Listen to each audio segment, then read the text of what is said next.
Hi, and welcome everybody to another edition of the Winner's Circle Sports Betting Podcast. My name is Ross Benjamin, and I'm joined every Wednesday now by Mr. Jesse Schul of jesseschul.com, one of the finest handicappers you'll find anywhere in North America, possibly the world, because he's located in Thailand. That's where his abode is these days, and he loves it there, and God bless him. And I don't know, do they celebrate Christmas in Thailand, Jesse? They do. They celebrate Christmas all over Asia these days. All right. So that's a good thing. What's the time difference again? So in other words, we're recording right now. It's a little after noon Eastern time where I am. What time? It's easy now, Ross. It's 12 hours. It was 13 hours, I believe, Okay. or it was either 13 or 11, but now it's 12 exactly. So It's noon after is midnight for me. Good for you, man. I know you do a lot of podcasts. I give you a lot of credit. Jesse, like he told me right from the get-go, Ross, I will never hold anybody back because of the time difference. And he doesn't pass up many opportunities to do videos. I know he's very, very flexible with me, and I can't tell you how deeply appreciative I am of that, Jesse, not only for you being a quality handicapper, but a quality guy to work with as well. So, again, Jesse, we're going to be talking college football bowl games today. And you're going to be taking a look at the Liberty Bowl matchup between Kansas and Arkansas. That looks very intriguing, especially Kansas hasn't been to a bowl game in quite a while. They didn't finish very strong, but you know what? Explosive offensive team. They don't stop anybody either. So that could very well turn into a high-scoring affair, but we'll hear your opinion on that. That's your call. I'm going to look at the Duke's Mayo Bowl between Maryland and North Carolina State.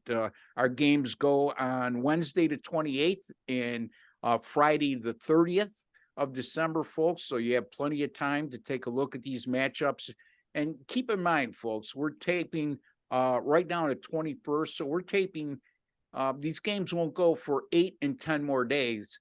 So depending on when you view the video, these lines are subject to change that we put out today.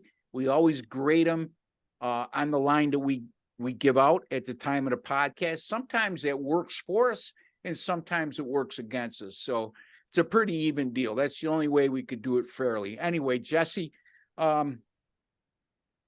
let's take a look at this matchup. Kansas and Arkansas. What do you got for us? Well, Ross, I think I'm seeing what you're seeing here. Interesting matchup. I'd love to take Kansas here. I was a real fan of Lance Leipold and what he did with this Kansas team this season. They did struggle at the end of the year. They lost their last 3 games. That doesn't really concern me that much. With a long layoff heading into a bowl game, I think I'll give them the edge from a motivational standpoint. Just happy to be in a bowl for the first time in a while. But I'm going to lean on the total. It's been bet up a little. I got it at 68.5 right now. It might go a little higher even, but you look at the personnel for Arkansas. They've got a bunch of guys injured and opting out. Most significantly, they got their 2 leading tacklers, linebackers, Drew Sanders and Bumper Pool. Missing your 2 best your best One of the linebackers. best names in college football. Yeah. And Kansas running back Devin Neal ran for over 1,000 yards this year, 9 touchdowns, averaged 6.2 yards per carry. The Kansas offense was quite potent. I expect them to really run all over this Arkansas defense, especially with those 2 key guys missing. I think Kansas will get their points, but I just don't have any faith in this Kansas defense. They allowed 48 points per game in the last 3 games of the regular season to Texas, Kansas State, and Texas Tech. And this Arkansas defense, only Vanderbilt allowed more yards per game in the SEC than Arkansas this year. Razorbacks allowed 453 yards per game. Kansas allowed 451 yards per game in the Big 12, ranking dead last in that category. The over is 6-2 in Arkansas's last 8. The over is 5-1 in Kansas's last 6. I like the over here. I think it's going to be an exciting game to watch. Lots of points. Yeah, it wouldn't shock me if this game is played in the 40s for both teams. You know, you mentioned Kansas. Yes, they slumped at the end of the year. But you know what? They still had a nice season with all things considered. I believe they finished 6-6. Is that correct? If I'm not mistaken. 6-6, yeah. And they played TCU real tough, who's in the college football playoff. If I'm not mistaken, they lost that game like 38-31 or something like that. Again, I'm just using my memory here without referring to anything. Having said that, you're right. I mean, it was watching Kansas, especially in the Big 12 this year, was like watching arena football. Back and forth, back and forth, back and forth. They could score on anybody, but the problem is defensively they slumped. They lost their starting quarterback for a while, and Jaden Daniels. But they still didn't miss a beat for a while with him out. So Lance Leopold, one of my favorite guys, he was the head coach over at Wisconsin Whitewater that won a couple Division III national championships. Was elevated to Division I with Buffalo, got the job there just off his accomplishments at Wisconsin Whitewater, led the Bulls to, I think, one, possibly two MAC championship games and also several bowl games. So he's well-deserved for the opportunity at Kansas. And boy, oh boy, we've seen a lot of head coaches come and go over the last couple decades at Kansas. So taking that job, you have to have some grapefruits below your waist. Anyway, all right, let's take a look at my game now that I gave that elegant description of taking the Kansas job. Maryland and North Carolina State, the Duke's Mayo Bowl. That'll be played on Friday, the 30th, 12 p.m. Eastern time. By the way, Jesse's game, the Kansas-Arkansas game that he likes, over 68.5. That game will be played on Wednesday, the 28th. So make note of that, folks. This game opened with Maryland being a 1.5-point favorite, a total of 46. The current numbers right now is Maryland. They went down to a 1-point favorite, not much line movement, if at all. And the total went up to 47.5, 1.5 points. Considering all the line movements, Jesse, that we've seen in college football bowl games thus far, because of the opt-outs and the transfer portals and the head coaching changes, this is somewhat normal. So I look for games like this because I think that when you see games with little line movement during the bowl season, it's indicative of not a lot of personnel change and the head coaching staff staying intact. And I thoroughly believe you could find the best betting values within those numbers. Maryland, only 2 games this year with a total of 49.5 or less, and both of them went under the total. They defeated Rutgers in their regular season finale, 37-0. That game went under 48. They also lost at Wisconsin 23-10, and that game went under 47. The rest of those totals were mostly in the high 50s and low 60s. So this is a low number for them, but they've proven when they get a low number, it's usually because either the other team is strong defensively, like Wisconsin, or both inept offensively, like Wisconsin and Rutgers. And NC State, to me, since Devin Leary went down with an injury to Florida State on October 8th, has not been the same offensive team. Leary gave them ability to stretch the field horizontally as a quarterback. Their backup, whose name escapes me right now, but after watching him on a few occasions, he doesn't scare anybody. Let's just put it that way. I can't term it in any other way. And also the fact this is an NC State defense that's pretty damn good. Matter of fact, number 21 in total defense on the year, number 11 against the run, and number 15 nationally in points allowed per game at 19.4. And again, I mentioned when Leary went out. By the way, Devin Leary he's went to the transfer portal, and he's already signed with Kentucky for next year. So something to keep in mind, Jesse. Since that game against Florida State on October 8th, the NC State offense has averaged a dismal 20.2 points per game and just 318 yards per contest. I like this game to play under the total. I'm going with NC State and Maryland under 47.5. Jesse, your final thoughts. And again, tell the folks how you've been doing of late and what you may have coming up in the next few days or the next week. Well, I had a top 5-star NFL play on Christian McCaffrey, anytime touchdown last week. I won that play. Now 11-0 with 5-star NFL plays since last year's Super Bowl.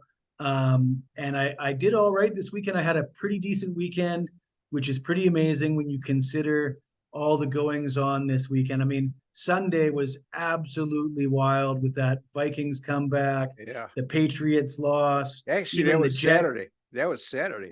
Oh, sorry, that was Saturday. Yeah. Well, and Sunday was wild as well with the World Cup final, the 3-3 score in the World Cup final. So out of all that, I managed to come out unscathed, still showed a profit, and I'm pretty happy about that. Good for you, Jesse. This guy's been at the top of the leaderboards for all of the last 6 months, just about. Every time I look at Sports Memo, he's there. At picksandparleys.net, he's there. And you could also find Jesse, and what he would prefer is you find him at his own website, which is jesseshul.com. Having a great NFL season like myself.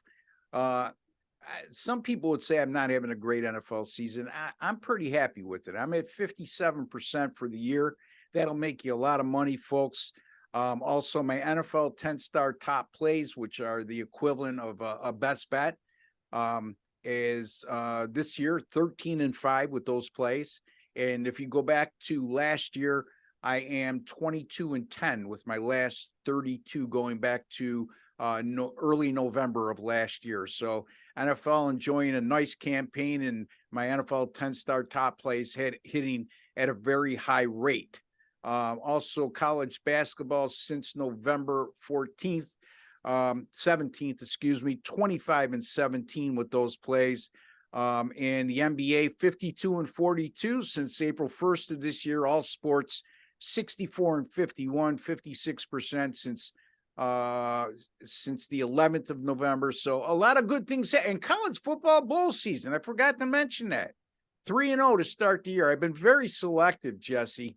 With all these opt-outs and these transfer portals and all the movements in the line, I've been very selective, and I've gone 3-0. I won with Liberty last night, plus the points. They got inside the number.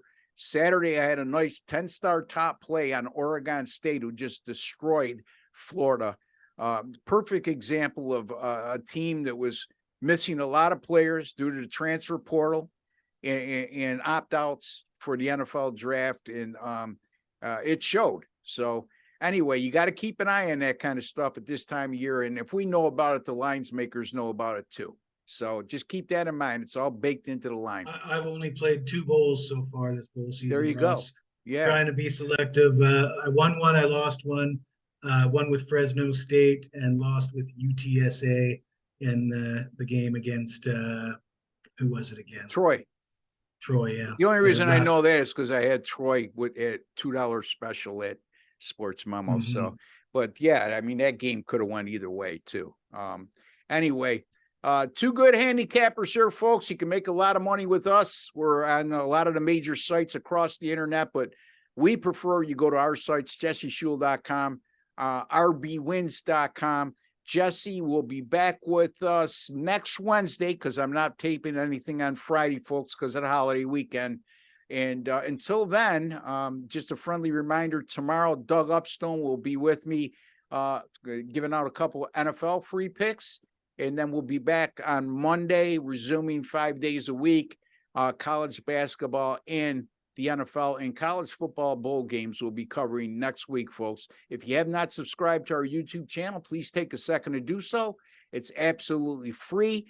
You're privy to some of the top handicappers in the country, not only myself and Jesse Shul, Big Al McMorty, Doug Upstone of DocSports.com, and also Sean Higgs from picksandparleys.net, who's having a fabulous NFL and college basketball season thus far. So again, folks, absolutely free. Hit that subscribe button while you're in there. Hit the notification bell in your YouTube settings, and you'll be notified immediately upon us publishing any of our Winner's Circle sports betting podcasts, Monday through Friday every week. Jesse, you take care, buddy. You have a Merry Christmas, you and your family, and we'll talk to you next week. You too, Ross. You have a great Christmas. I hope you enjoy the turkey dinner and everything. We don't have turkey over here. We're having barbecue for Christmas. I saw some of your barbecue. You cook on the grill. I got awfully hungry after I took a look at that. But anyway, enjoy, Jesse. And for all of you out there, for Jesse Schule and Ross Benjamin, we'd like to wish each and every one of you a Merry Christmas, a happy holiday season. Have fun, be merry, but be safe, folks. Until the next time, good luck and God bless.